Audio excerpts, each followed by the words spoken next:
Good morning, good afternoon, good evening, wherever you are. Welcome to another edition of the Blacknight Podcast. Hello. With me, Michele, and him over there, the Jonathan guy. And we're recording this today. It's Tuesday, the 31st of May, 2022. I would love to say that the weather is gorgeous and everything else, but it's kind of a bit weird. It's been kind of raining on and off for the last few hours, so it's a bit weird. It's lovely here. The sun's shining. It's 80 degrees Fahrenheit, and the air conditioning is on. It's proper summer finally. Okay, so I don't know what 80 degrees Fahrenheit is in real money, so that means nothing to me. 20 degrees Celsius, I think. Okay, that's comfortable. That's comfortable. That's warm. That's warm without being sweaty or uncomfortable and nasty. But the thing is we have humidity as well, so that makes it feel hotter. Right. Whereas we don't have humidity. Well, we do have humidity, but not the same kind. Yeah. My greenhouse will be. Well, it was at around 30 degrees when I left this morning, which is fine. Wow, that's hot.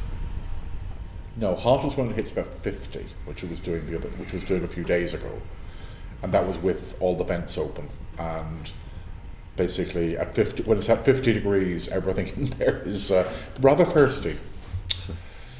So, a few things going on. To be honest, there isn't a huge amount going on kind of on a technology side of things at the moment. We've got a bunch of things internally that we are working on, and more will be revealed in the next few weeks, hopefully. But we're testing new software. We're trying to iron out some interesting issues, and it's the usual case of when you're dealing with software that you make five steps forward and 6 steps back, and it's always a lot of fun. Well, and when it does finally launch, I'm sure we will be talking about that because I think it's interesting. The story behind it is interesting. It's been a long time coming. Well, it's taken long. Anyway, we won't get into that. Let's get into a segue. So what's been kind of eating up column inches in this country for the last few days is Dublin Airport. And Dublin Airport, and Dublin Airport. So it's even made the headlines here. Yeah, and not in a good way, no. Unfortunately. No. It's kind of worrying. So Dublin Airport has kind of descended into chaos by the looks of things. There were massive queues snaking around outside both terminal buildings at the weekend, and there's probably couple of thousand people who missed flights on Sunday, which is really, really bad. And why is this happening? Well, bottom line, a lot of the staff were laid off during COVID, and they haven't hired them all back. Haven't hired back enough people yet. And that's the bottom line. But it's not just security staff. It's also staff in a lot of the shops and cafes and other things in the airport, because even once you get through security, there's massive lines for pretty much everything, airside as well. I've got a wonderful trip coming up in a couple of weeks' time where I've got to deal with Dublin Airport, which is going to be an absolute mess, unless they manage to fix it magically between now and then, which I'm not too confident about. And then on the way back, going through the other big mess in Europe, which is Amsterdam Schiphol, which is also having huge issues. Yeah, I think it's crazy that the airlines and the government seem to think that they could resume their pre-pandemic schedules, but without the staff that they had pre-pandemic. It's kind of baffling. Well, it's not the airlines. The airlines... So depending on the airlines, some of them had retained all their staff. Others had laid off loads of staff and offered voluntary redundancies and all that kind of thing. Yeah, the issue is the airports. Yeah. The airport staffing levels are way down, and they're now playing kind of past the parcel when it comes to blame. And I think in the case of Dublin, it just looks like it's a perfect storm between issues around them hiring replacement staff, and then it came out in some news bulletin earlier today that apparently there's been some issue with payroll. So a lot of the staff that are actually working aren't being paid properly. Their payroll has been a total mess. So this has been dragging on for several weeks. So at this stage, people aren't interested in doing overtime or anything like that because they're not being paid. And isn't the CEO leaving to another job in the middle of all this? So the CEO is leaving in September for a completely different job in a totally different sector. So people baying for blood of the CEO are really kind of barking up the wrong tree because the guy's already quit. Yeah. So whose head could we take? Damn it!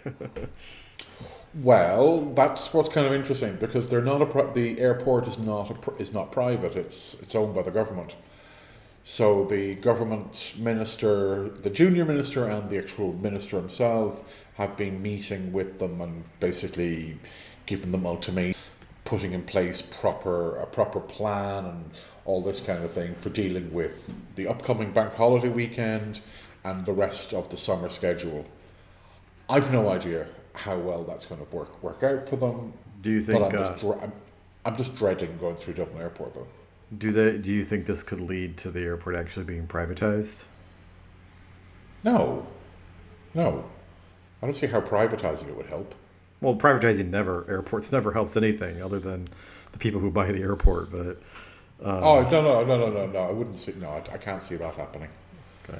No, this. Hopefully, they'll sort out stuff now that they're getting the attention of the entire country, and I mean, it's not a good look.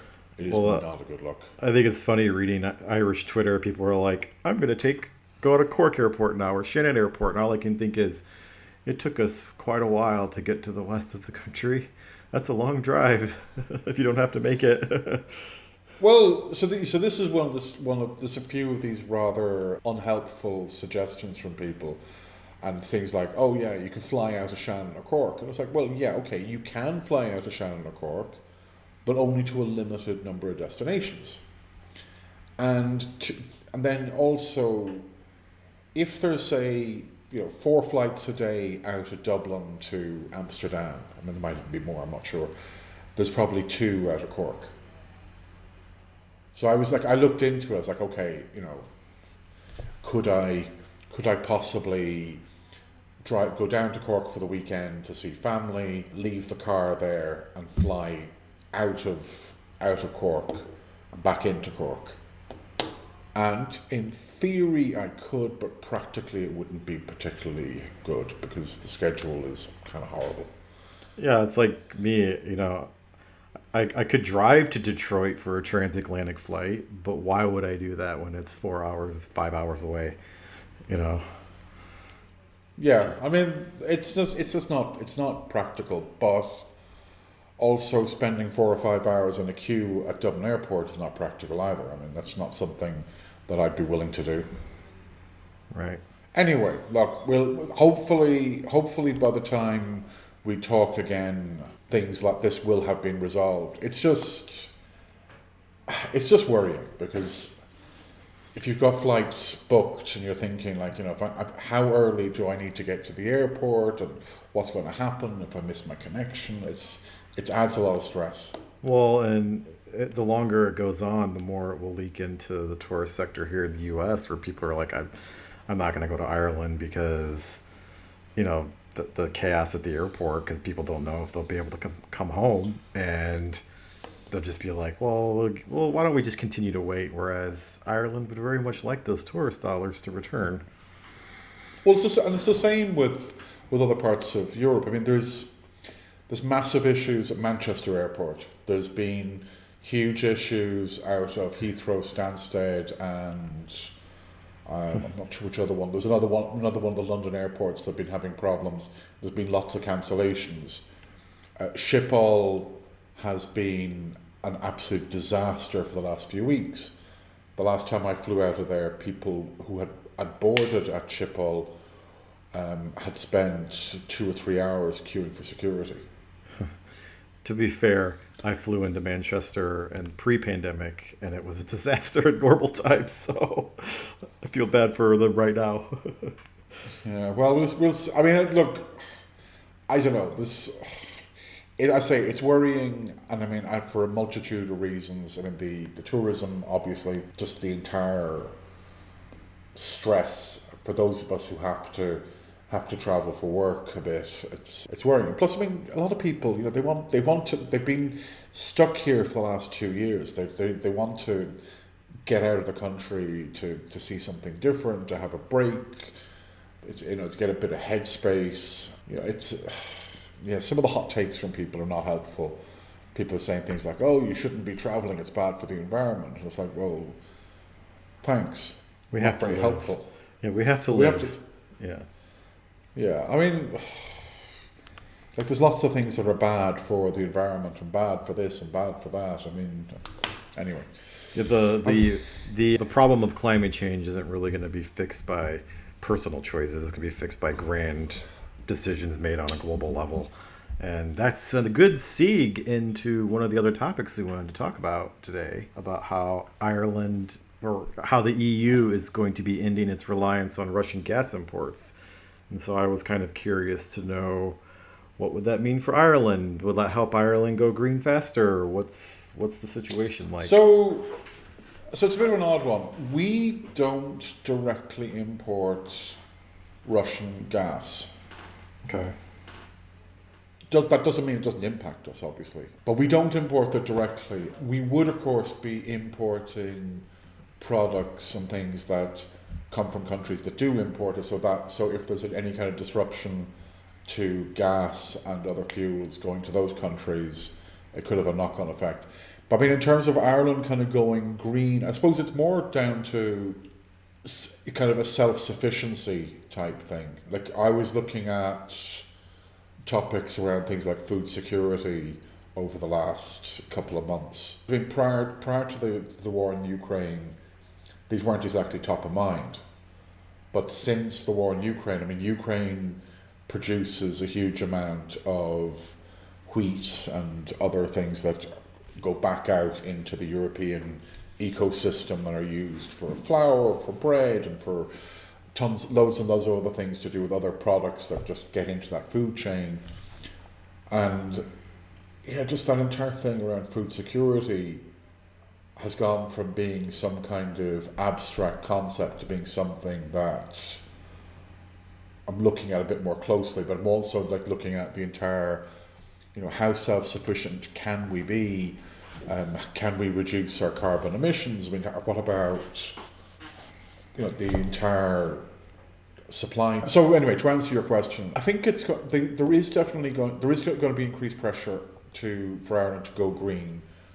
To go greener, I suppose. The problem is that it's kind of trying to, for the government seems to be pushing forward at a particular speed, but the country is going at a totally different speed. I think that the two are kind of out of sync.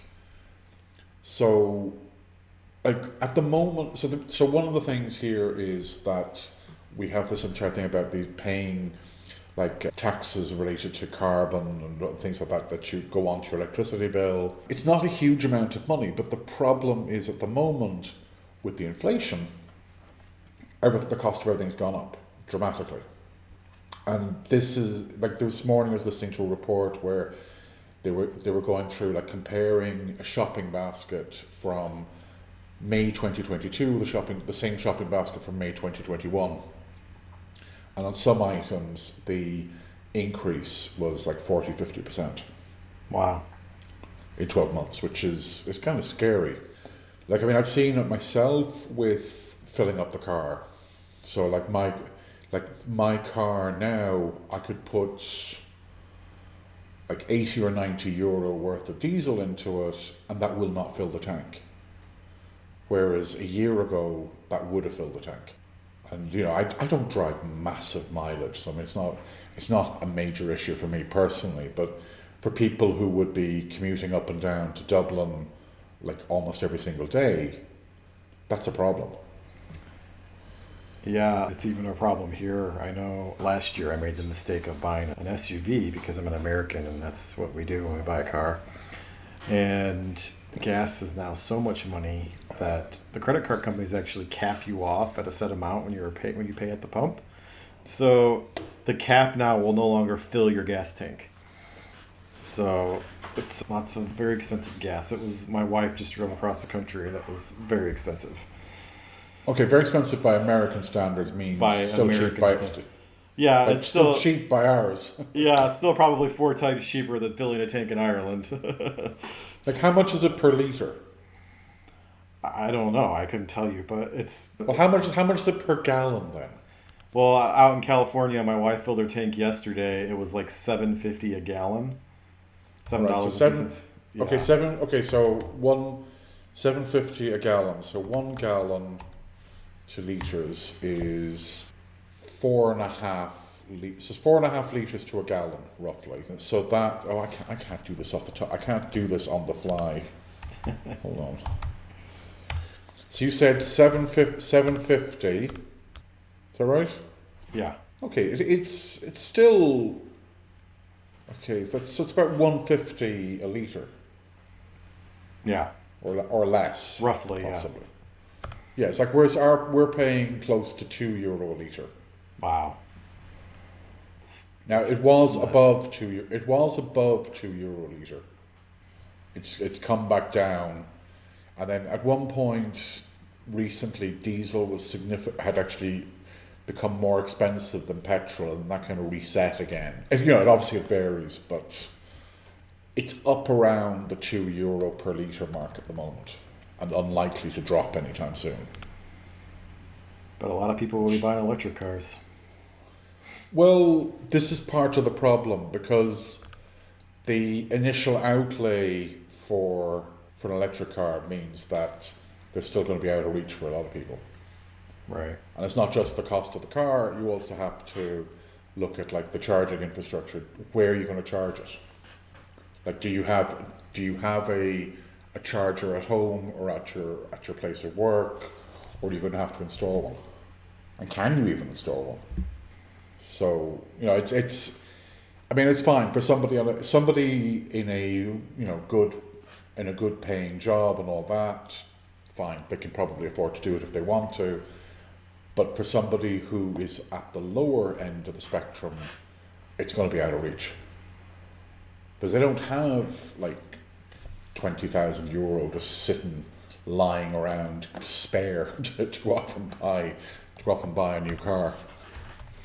Well, it's funny. Even though here in the U.S., cars like a Tesla they're very expensive cars. I like to say they're a rich man's toy because I've never met a middle class person that has one, but yet the factory cannot make them fast enough. And I live along I-80, which is the main cross country route in the U.S.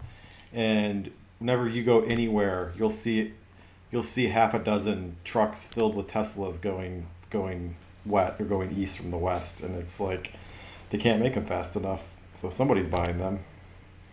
Sure. I mean, look, the problem at the moment is that there's a massive shortage of cars in general, whether they're electric or otherwise. Yeah. Like here in Ireland, if you have a car that's like less than say 6 years old or 7 years old, you'll have no problem finding a buyer for it in the second-hand market. The garages can't get cars. But of course, there's no new cars available. There's just a general shortage of cars. I'm trying to find out how much a second-hand EV would cost, and all the listings I'm finding are all POA, which is not particularly helpful. So, could you just tell me how much the damn thing is, please? Or is it that if I have to ask, maybe I can't afford it? Well, I probably can't afford it, but I just find that annoying that there's no actual price listed on there. It would be good to know like what the actual price is. Let's have a look at new cars. Okay, so a new electric car. Let's see. So let's see, electric hatchback, so kind of a smaller car. Audi e-tron GT, available They're telling me it's going to be available in November. That's a bit ridiculous. Price lowest. Oh, for God's sake, it's all POA. How are you meant to know how much a car costs if they're all coming up as POA? For God's sake, that's ridiculous. It changes based on how rich I think you are. Okay, you could get a second-hand. You could probably get a second-hand Nissan Leaf for about 10 or 11,000. But that's going to be an 8-year-old car, which isn't exactly ideal. Like to get something. Actually, let's do it this way. Hold on a second now. But it also doesn't have the same wear and tear that a normal combustion car has. So just because it's 8 years old doesn't mean it will be like an 8-year-old car. Sure, but I mean, I don't know. If I was going to buy a car, I'm not sure I'd want to be buying one that old. Right. I'd probably want something that was a little bit, well, younger and not as long in the tooth. Let's just say. Like I'm seeing there, like a 2018, it's like 19 grand for a Leaf. Pricey enough. Let's see, coupe, saloon. Anyway, I'm not going to be rushing off to buy one anytime soon. Though, no, I wouldn't mind that now. That's not bad now. BMW 5 Series. Oh, that's petrol. Okay, I was wondering why that was there. Well, it's a hybrid. Oh, excuse me. That's 35,000. Not exactly affordable for the average for the average person. Especially on the wages the Dublin Airport pays. Oh, but ouch. Yeah, I'd look at this entire thing with the inflation. It's interesting. I mean, we've been hit with the increased power costs for the date, which will be impacting our costs in the data centers. I know. I'm eagerly anticipating the surcharge of my bill next month. There's nothing we can do about it. I mean, this is just what we're dealing with. I don't know. I mean, there's other stuff which is impacted by this, but it's just a kind of a general, kind of gentle increase. Like it's a couple of percent here, it's a couple of percent there, and it just kind of filters into everything. So people, I just suspect now that we're going to see kind of a tightening of the proverbial belts, I suppose, across the board as these kind of things come through. Fun and games. So you mentioned that you wanted to talk about the challenges of being an ISP and with dealing with the various streaming services. What topic about that do you want to discuss? So this is an interesting one. I was like, so when you're building out an ISP, you think about things like, which routers do I need to put in to give to the users, and how much do you charge, and what will you position it, and maybe the technical support, and all of these different things. These are all the things that you think are important, but then you discover that one of the bigger issues you're running into is that because the internet has grown so much and has so many wonderful things on it, but so many bad things and bad people on it. A lot of the streaming services are blocking access from large swathes of the internet. Like you cannot access Netflix, you cannot access Disney Plus, you cannot access All 4, you cannot access the RTE player. Your IP ranges have to be added to a kind of a safe list. If your IP ranges are not on those safe lists, then those services will just not work for you at all. And it's not something that I thought we'd ever have to deal with. I hadn't even predicted it. It wasn't like it wasn't on my radar as being a problem. But it is a problem. And with some of those companies, it's fine. They have fairly clear policy and process you go through. You contact them in a particular way. You give them the information that they need. They might come back with a question. You're added to that list. Your IP addresses are then able to access the service, and you all get on with your life. But things sometimes change. So we had an issue there recently where one of the large streaming services, which I will not name, but let's just say it's very popular, decided for some reason to change how they were doing this. So from one day to the next, all our IP addresses went from being allowed to being banned. Oh, I'm sure that was fun for customer support to deal with. And that's the problem, because it's one of those things where the network's working fine, the connections are working fine, the user has a connection to the internet, but they don't have access to all these services. And I think it kind of feeds back into, like we've talked previously, I mean not on this podcast, but I mean previously as in on the blog and elsewhere, about things around like net neutrality, and how important it is that we have a free and open internet. And you see that, see those kind of those images, those kind of memes floating around about, that you'll end up where the internet is basically, 3 or 4 companies that provide absolutely everything, and you have to go through them, and if you don't go through them, that's it, kind of thing. And this is one of the problems you run into now in a kind of slightly sideways. It's not quite the same thing, but it just shows that,